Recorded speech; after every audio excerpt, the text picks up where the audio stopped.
وہ لوگ مدرسوں کے لیے زکوٰۃ اکٹھی کرتے ہیں تو وہ کس لیے کرتے ہیں؟ یہ تو جتنے بھی مدرسے ہیں وہ سارے زکوٰۃ لیتے ہیں، پورے پاکستان میں زکوٰۃ لیتے ہیں۔ السلام علیکم ورحمۃ اللہ۔ جو لوگ مدرسوں کے لیے زکوٰۃ اکٹھی کرتے ہیں کس لیے کرتے ہیں؟ دو طرح کے لوگ ہیں میرے بھائی۔ ایک طبقہ تو وہ ہے جو مسجد اور مدرسہ دونوں کے لیے زکوٰۃ بھی اکٹھی کرتا ہے، فطرہ بھی اکٹھا کرتا ہے اور عشر بھی اکٹھا کرتا ہے۔ ابھی اگلے مہینے خیر سے گندم کی کٹائی ہے، اللہ تعالیٰ ہم سب گنہگاروں پر اپنا رحم فرمائے۔ پھر اسی طرح چاول ہے، کپاس ہے، مختلف اجناس ہیں، تو زکوٰۃ بھی فطرہ بھی عشر بھی یہ لوگ اکٹھا کرتے ہیں مسجد کے لیے اور مدرسے کے لیے۔ تو اس کا جواب تو یہ ہے کہ مسجد اور مدرسے کو یہ چیزیں نہیں لگتی۔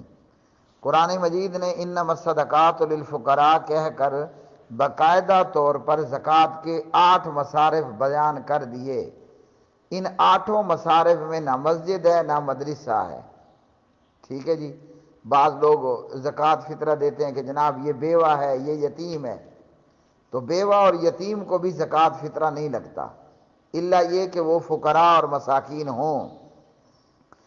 اچھا جی، اب مصیبت معاملہ یہ ہوتا ہے کہ مسجد تو بنا دی شب بھر میں ایمان کی حرارت والوں نے، لوگ مختلف نیتوں کے ساتھ مسجدیں بناتے ہیں، مدارس بھی کھڑے کرتے ہیں، اور ان تمام میں کامیاب بندہ وہ ہے، خرابیاں بہت زیادہ ہیں اس میں، ہاں جی، ریاکاری ہے، دکھلاوا ہے، ناموری ہے، بہت ساری مصیبتیں ہیں۔ ان میں سے وہ بندہ کامیاب ہوگا کہ جس کا عمل بھی ٹھیک ہو اور جس کی نیت بھی ٹھیک ہو۔ تو جس کے عمل میں گڑبڑ ہوئی اور اس کی نیت خراب ہوئی، اس کا کیا دھرا سارا خراب ہے۔ معاملہ یہ ہے کہ ہمارا ٹارگٹ یہ ضرور ہوتا ہے کہ ہم راتوں رات مسجد کھڑی کر دیں، ہاں جی، لیکن پھر اس ٹارگٹ کے اندر ہم نہ حلال کی تمیز کرتے ہیں نہ حرام کی، نہ ہم جائز کی تمیز رکھتے ہیں اور نہ ہم ناجائز کی۔ بندہ شاباش پیش کرے اہل مکہ کو کہ جنہوں نے اللہ کا گھر بیت اللہ تعمیر کیا اور وہاں حلال حرام جائز ناجائز کی پوری پوری تمیز رکھی۔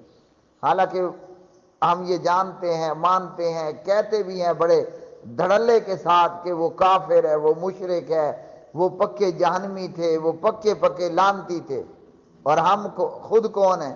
ہم پکے پکے کنفرم جنتی ہیں۔ مگر آئینہ دیکھیں تو ہمارا چہرہ، ہمارا کردار اہل مکہ سے بھی برا ہے، نعوذ باللہ ثم نعوذ باللہ۔ اللہ تعالیٰ ہم سب کو ہدایت دے، اللہ ہمیں سدھار دے، اللہ ہم پر رحم فرمائے، اللہ ہماری حفاظت فرمائے، اللہ ہمیں جائز ناجائز حلال حرام کی تمیز عطا کر دے اپنے خاص فضل سے اور خاص اپنے کرم کرپا اور عنایت کے ساتھ۔ تو اگر ہم اپنا چہرہ دیکھیں تو ہمارا چہرہ تو نہایت برا ہے، خوفناک ہے، ڈراؤنا قسم کا چہرہ ہے۔ تو ان لوگوں نے تو حلال اور حرام کی تمیز رکھی تھی۔ اچھا، پھر یہاں مزے کی بات یہ ہے کہ اہل مکہ کی اسی حلال اور حرام کی تمیز نے آج مجھے بھی اس لائق بنایا کہ میں بھی بیت اللہ میں داخل ہو جاتا ہوں، ورنہ یہ منہ اور مسور کی دال۔ بڑے بڑے بادشاہ بیت اللہ میں جاتے ہیں، بڑے بڑے جناب ملکوں کے صدر اور وزیر اعظم جاتے ہیں، ہم جیسوں کو کس نے پوچھنا تھا کہ حافظ صاحب لو آپ بھی حتیم میں آ جاؤ؟ حتیم کیا ہے؟ یہ بیت اللہ ہی ہے نا۔ ہاں جی، اہل مکہ نے حلال حرام کی تمیز کی اور پیسہ کم ہونے کی وجہ سے بیت اللہ کا یہ حصہ بیت اللہ کی چھت تلے نہ آ سکا، تو یہ بھی بیت اللہ ہے، اور آج ہم بھی بیت اللہ میں الحمدللہ داخل ہونے کا شرف حاصل کر لیتے ہیں۔ بیت اللہ کے اندر، مطاف میں نہیں کہہ رہا، بیت اللہ میں۔ تو ان لوگوں نے بیت اللہ تعمیر کیا اور ان لوگوں نے یہ شرط لگا دی، کنجری کا پیسہ اور شراب کا پیسہ اور جوئے کا پیسہ، چوری اور ڈاکے کا پیسہ، حرام کا پیسہ اللہ کے گھر میں لے کر کے نہیں آنا۔ اور ایک میں بھی مسلمان ہوں، مجھے مسجد بنانی ہے، زکوٰۃ بھی دے دو، قربانی کی کھالیں بھی دے دو، زکوٰۃ الفطر بھی لے کر کے آؤ۔ یہ حضرت صاحب مسجد تعمیر فرما رہے ہیں۔ بندہ حضرت صاحب سے پوچھے زکوٰۃ مسجد کا حق تھا یا زکوٰۃ فقراء اور مساکین کا حق تھا، زکوٰۃ مقروض لوگوں کا حق تھا، مسافروں کا حق تھا، عاملین زکوٰۃ کا حق تھا، ہاں جی زکوٰۃ جو ہے وہ مجاہدوں کا حق تھا، لیکن یہ تمیز کون کرے جی؟ ہاں جی یہ تمیز نہیں رہتی۔ تو یہاں سے پتہ چلتا ہے کہ ہمارے اخلاص کا نا کباڑا ہے۔ وہ کہا گیا کہ الناس کلہم ہالکون، سب لوگ ہلاک ہوں گے۔ لمبی بات ہے، کل جمعے میں بتا چکا ہوں، شارٹ اس میں یہ ہے کہ الا المخلصون، اخلاص والے لوگ ہی کامیاب ہوں گے۔ تو ہمارا اخلاص تو سامنے آ جاتا ہے نا کہ جب ہم جائز ناجائز کی تمیز ہی کوئی نہیں کرتے ہیں۔ فطرہ وہ عید کے دن نماز عید کے لیے نکلتے ہوئے نکالنا ہے، یہ راستے میں موجود ہو یا پڑوس میں موجود یا خاندان رشتہ داروں میں یا جان پہچان میں موجود غریب لوگوں کا، فقراء مساکین کا حق ہے۔ فطرے میں سنت کیا ہے؟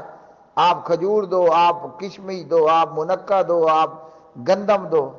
تو مسجد نے تو یہ چیزیں نہیں کھانی ہیں، مسجد کا نہ منہ ہے نہ مسجد کا پیٹ ہے۔ یہ غریب لوگوں کا حق، قربانی کی کھال مسجد پہ لگا رہا ہے، فطرہ مسجد پہ لگا رہا ہے، زکوٰۃ مسجد مدرسے پہ لگا رہا ہے کہ مدرسے کی تعمیر ہو رہی ہے، مسجد کی تعمیر ہو رہی ہے، اور ان جناب لوگوں کو یہ آپ ساری چیزیں دیں۔ تو ہرگز یہ معاملہ درست نہیں ہے۔ ایک لوگ تو وہ ہیں کہ جو اس وجہ سے آپ سے زکوٰۃ فطرہ لیتے ہیں، تو نہایت مؤدبانہ گزارش ہے کہ یہ زکوٰۃ فطرہ عشر قربانی کی کھال یہ مسجد اور مدرسے کی تعمیر پر نہیں لگتی، یہ مصارف میں شامل ہی نہیں ہے۔ بعض لوگ وہ ہیں کہ جن کے ہاں مساجد میں طالب علم پڑھتے ہیں اور وہ فقراء اور مساکین ہیں، اور وہ احصروا فی سبیل اللہ ہیں، مساجد کے اندر طلبہ پڑھتے ہیں، سارا سال ان کے گندم کا بندوبست کرنا پڑتا ہے، ان کے کھانے اور پینے کا بندوبست کرنا پڑتا ہے، ان کی دوا دارو کا بندوبست کرنا پڑتا ہے، ہاں جی ان کے جو دیگر اخراجات ہیں کھانے پینے وغیرہ وغیرہ میں ان کا بندوبست کرنا پڑتا ہے۔ تو مساجد اور مدارس میں پڑھنے والے غریب فقراء اور مساکین طلبہ پر زکوٰۃ کی مد میں خرچ کیا جا سکتا ہے اور کیا جانا چاہیے۔ یہ قرآن مجید میں سورۃ البقرہ کے اندر اللہ سبحانہ و تعالیٰ نے فرمایا کہ زکوٰۃ کے مصارف میں للفقراء الذین احصروا فی سبیل اللہ، زکوٰۃ ان فقیروں کے لیے جو اللہ کے راستے میں روک دیے گئے ہیں۔ تو جو اب حفظ کر رہا ہے یا جو آپ کا بھلا ہو مدرسے میں درس نظامی کر رہا ہے، 6 سال 8 سال 4 سال کا اس کا کورس ہے، بندہ وہ غریب ہے فقیر مسکین ہے، تو ان کو ہم زکوٰۃ دے سکتے ہیں، گندم چاول اور روٹی ہیں جی ان کھانے پینے کی اخراجات کی مد میں۔ تو جو مدرسے والا یا مسجد والا آپ سے زکوٰۃ وصول کرے اور مانگے کہ مسافر طلبہ اور غریب اور فقراء اور مساکین طلبہ کے لیے آپ اپنی گندم کا عشر مجھے دو، میرے مدرسے کو دو، بسم اللہ کر کے دیں۔ اور جو کہے کہ نہیں میں نے مسجد تعمیر کرنی ہے اور مجھے قربانی کی کھال چاہیے، مجھے صدقہ زکوٰۃ اور گندم کا عشر اور فطرہ چاہیے، اس کو آپ کو نہیں مل سکتی۔ اللہ تعالیٰ اپنی خاص رحمت کے ساتھ ہمیں حلال میں اور حرام میں تمیز کرنے والا بنا دے، اور اللہ ہماری نیتوں کو بھی خالص کر دے۔ شکلیں بڑی خوبصورت ہیں، اللہ اکبر۔ وہ مجھے یاد آیا، قرآن مجید نے فرمایا لن ینال اللہ لحومها ولا دماؤها، اللہ کو تمہارے بکرے کا گوشت اور خون نہیں پہنچتا۔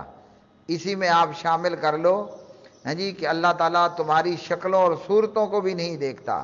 لا ینظر اللہ الی صورکم، ہاں جی اللہ تمہاری صورتوں کو نہیں دیکھتا، ولاکن ینظر الی قلوبکم، اللہ تو تمہارے دل کو دیکھتا ہے۔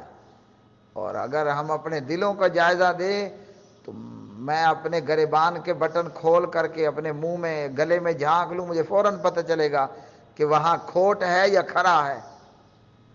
تو دھوکہ دے کر ہم اپنی شکلوں سے، اپنی گفتگو سے، اپنی لمبی لمبی داڑھیوں سے، اونچے اونچی شلواروں سے ہم جنتا کو دھوکہ دے لیتے ہیں۔ اللہ اللہ اللہ ہم پر رحم فرمائے، اللہ ہم پر رحم فرمائے۔ اللہ حی قیوم اور علیم بذات الصدور، وہ ہمارے دھوکے میں نہیں آنے والا۔ اور قیامت میں اور قبر میں ہمارے دل پر فیصلہ ہوگا، ہماری صورتوں پر اللہ فریفتہ نہیں ہوگا۔